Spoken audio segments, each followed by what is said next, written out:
भाषा शिक्षण की कौन सी चुनौतियां होती हैं, ये हम डिस्कस करेंगे। और फिर इनसे आने वाले हम क्वेश्चनों को देखेंगे, किसके अंदर क्या क्या क्वेश्चन होते हैं, ये भी हम एक बार आपसे डिस्कस करेंगे, ताकि आपको हिंदी पेडागोजी के अंदर सीटेट हो या डीएसएसबी हो या केवीएस हो या एनवीएस हो, हिंदी पेडागोजी में आपके सारे नंबर आने चाहिए, ये हमारा उद्देश्य है।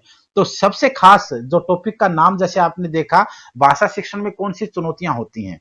भाषा, क्षेत्रीय भाषाओं का छात्रों पर प्रभाव रहता है, बच्चों को सामाजिक आधार पर सुदृढ़ करने की चुनौती रहती है, बच्चों को सांस्कृतिक आधार पर सुदृढ़ करने की चुनौती होती है, संप्रेषण कौशल के विकास की चुनौती होती है, संसाधनों का अभाव होता है, उचित योग्य अध्यापकों की कमी होती है, भाषा के प्रति छात्रों की रुचि और रुझान का अभाव होता है। ये कुछ कमियां हैं जो चुनौतियों के रूप में बनती हैं। कठिनाइयां, त्रुटियां, विकार, पाठन संबंधी कठिनाई, उच्चारण संबंधी कठिनाई, वर्तनी संबंधी कठिनाई, श्रवण संबंधी विकार कठिनाई यानी कमियां, दृष्टि संबंधी विकार, व्याकरण संबंधी त्रुटियां, ये कुछ है आपके सामने कठिनाइयां आती हैं। संबंध है बच्चे में भाषा संबंधी कठिनाई त्रुटियों का विकास के लिए क्या क्या चीजें आपको दी गई, ये सारे आप देख सकते हैं। तो आइए क्वेश्चन देखते हैं, इससे कौन से क्वेश्चन बने हैं। क्वेश्चन नंबर 1, एक भाषा शिक्षक के रूप में सबसे बड़ी चुनौती कौन सी होती है। एक भाषा शिक्षक के रूप में सबसे बड़ी चुनौती क्या होगी। बहुभाषी कक्षा के शिक्षण के लिए उचित रणनीतियां तैयार करना। जब एक कक्षा में अलग अलग भाषा के बच्चे होते हैं तो उनके लिए एक उचित रणनीति बनाना जो है वो एक भाषा शिक्षक के लिए सबसे बड़ी चुनौती होती है। बाकी सब चुनौतियां सारी ही हैं। क्वेश्चन नंबर 2, कक्षा में कुछ बच्चे गलत वर्तनी का प्रयोग करते हुए लिखते हैं, आप क्या करेंगे। यानी कक्षा में बच्चे कुछ गलत वर्तनी का प्रयोग करते हुए लिखते हैं, ऐसी स्थिति में आप क्या करेंगे, क्या आपके सामने मतलब ऑप्शन रहेगा। इसे एक सहज और स्वाभाविक प्रक्रिया मानते हुए कक्षा में प्रिंट समृद्ध माहौल का निर्माण करेंगे। शब्दों को 10 बार सही तरीके से लिखने के लिए कहेंगे, बच्चों को उनकी त्रुटियों का एहसास कराएंगे, गलत वर्तने वाले शब्दों पर लाल स्याही से घेरा या क्रॉस करेंगे। आपका आंसर ये रहेगा। क्वेश्चन नंबर 3, एक समावेशी कक्षा में भाषा शिक्षण की समस्या होती है। एक समावेशी कक्षा में भाषा शिक्षण की कौन सी समस्या होती है। उपयुक्त भाषा परिवेश का निर्माण न हो पाना या उपयुक्त भाषा सामग्री का अभाव, ये एक मेन समस्या के रूप में होती है। क्वेश्चन नंबर आपका 4, एक समावेशी कक्षा में भाषा शिक्षण को सुगम बनाने के लिए निम्न में से क्या उपाय आप करेंगे। कौन से उपाय आप कर सकते हैं।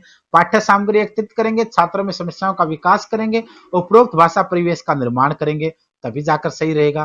क्वेश्चन नंबर 5, एक समावेशी कक्षा में बच्चे अधिकतर गलतियां करते हैं। एक समावेशी कक्षा में बच्चे अधिकतर कौन सी गलतियां करते हैं। लिखने में गलती करते हैं, पढ़ने में करते हैं, बोलने में करते हैं। तो यहां तो आपका आंसर रहेगा सभी प्रकार की वो गलतियां करते हैं। क्वेश्चन नंबर 6, हिंदी भाषा में मातृभाषा के संबंध में क्या क्या चुनौतियां हैं। हिंदी भाषा में मातृभाषा के संबंध में कौन सी चुनौतियां हैं। अलग अलग चुनौतियां जो है वो अहम माना जाता है। क्वेश्चन नंबर 7, प्राथमिक स्तर के बालकों को वाचन की शिक्षा एक ढंग से प्रदान करना जिससे कि वे शब्दों का उच्चारण कर सकें। कौन से किसके क्या वर्ण आपका रहेगा, बड़े, छोटे, शुद्ध या फिर गोल। यह आपका आंसर रहेगा शुद्ध रहेगा। क्वेश्चन नंबर 8, कक्षा के कुछ बच्चों में पाठन संबंधी विकास है, आप उनके इस विकार को दूर करने के लिए क्या करेंगे। कौन सा काम आप करेंगे इसके लिए। बच्चों से कहेंगे कि वे खुले में जाकर स्वयं अभ्यास करें, बच्चों के माता पिता को बुलाकर अभ्यास कराने को कहेंगे, बच्चों को कक्षा में ही खड़ा कराकर स्वयं अभ्यास कराएंगे। आपने देखा नहीं बच्चों की क्लासेज में सरकारी स्कूल में पहले तो होता था, अब भी होता हुआ कहीं ना कहीं, तो प्राइवेट्स में तो होता ही है शायद कुछ हद तक। बच्चों को जब कोई टीचर जब आता था आपसे कोई लेसन पढ़ाता था तो आपको लेसन खुद नहीं पढ़ाता था, एक एक बच्चा खड़ा होकर के लेसन पढ़ता था और टीचर उसको समझाता था। तो इससे क्या होता, इससे अभ्यास होगा, बच्चों के सामने होगा, हेजिटेशन खत्म होगी।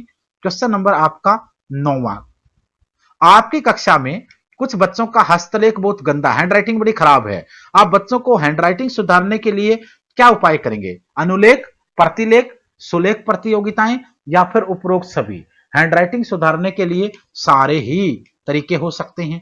क्वेश्चन नंबर आपका 10, एक अध्यापक के लिए मौखिक पठन कराना आवश्यक है। एक अध्यापक के लिए मौखिक पठन कराना आवश्यक है, लिखित भाषा संबंधी त्रुटियां दूर होती हैं, मौखिक भाषा संबंधी त्रुटियां दूर होती हैं, कैवक है दोनों, या इनसे कोई लाभ नहीं रहेगा। तो यहां आपका आंसर रहेगा दोनों ही फायदे रहेंगे। क्वेश्चन नंबर आपका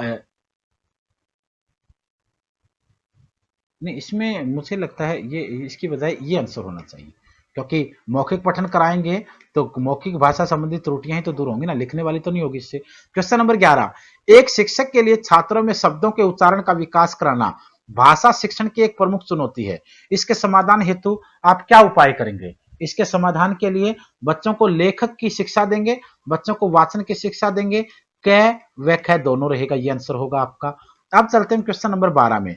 यदि बालकों में अक्षरों एवं शब्दों का सही आकार, क्रम तथा अक्षर और शब्दों के बीच की दूरी का सही अंतर को समझने की योग्यता का विकास करना हो तो बालकों को कौन सी दक्षता का प्रशिक्षण आप लोग देंगे?